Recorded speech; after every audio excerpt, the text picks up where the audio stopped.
Hello folks, we're going to continue with our series of doing short videos relevant to our world of MBA jobs and all that, with an effort trying to pretend as if the context provided by the war is not consuming all of us. And I don't want it to. It is there. It is the most important thing that's happening to our country right now. It dwarfs several other things into. Make them less significant than they would have otherwise been. But we all need to soldier on and do our own things. And so I want to, the results for the last MBA cycle are out.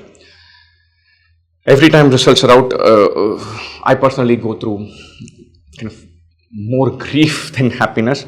It's the nature of the job, nature of our industry, nature of the competitive exam setup in India.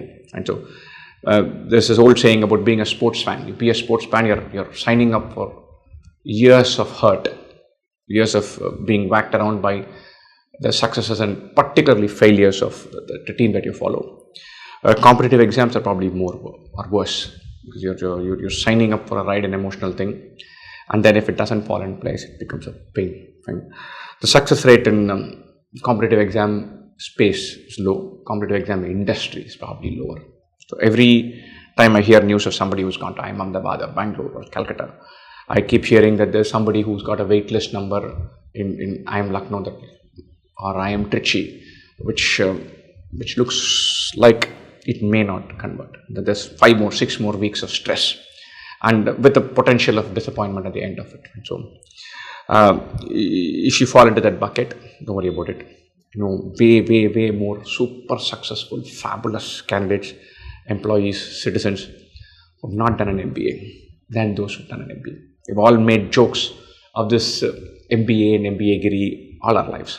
Right? So there's probably a kernel of truth sitting inside that. So don't beat yourself up. You cannot be defined by a 2-hour exam and a 20-minute interview. It's not possible. It is in this day and age. It is simply in any day and age. I refuse to accept that a 2-hour exam and a 20-minute interview determines anybody's worth. And so it is those who have cracked it, fabulous, congratulations. Go on to do grand things, push yourself harder, take this as a starting step, do brilliantly. If not, pick yourself up and say, look, I'm capable, I'm honest, I'm hardworking, I'm intelligent. I will find another avenue to showcase all of these. I'll be a fantastic employee, great friend, wonderful parent, whatever not. So what if I don't clear one exam? And big freaking deal. So those of you who have not cracked it, keep this in mind. This exam is supremely insignificant in the grand scheme of things. And so keep that in mind. Don't beat yourself up too much. If you've worked hard, it'll pay off. If you've cranked your brain up in your preparation journey, that'll pay off. Don't let your sense of self-worth be determined by what one exam result says. Don't let this societal thing of, one exam nahi hua, to become a sense of what you're worth. I've done it in the past. I'm part of the system. I'm a thoroughbred product of the Indian competitive exam industry. I'm not speaking from the position of someone who has cracked it. I'm speaking very much from the position of someone who's been aggrieved by the pressures that we have on us from ambient. I'm not even talking as a student, as an entrepreneur, as a businessman, as a teacher. You always find people or the system or society broadly kind of telling you that, look, too bad, yeah, you couldn't cut it, and you don't like that. Fine. So it happens to all of us. It is kind of natural that we feel low if something doesn't go well. The emotional investment is high. Process it, but take it from me, it is not so crucial.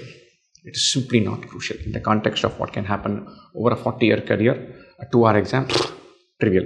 A 20-minute interview, even worse. And so do not beat yourself up much if this exam or interview or admission cycle has not gone well for you.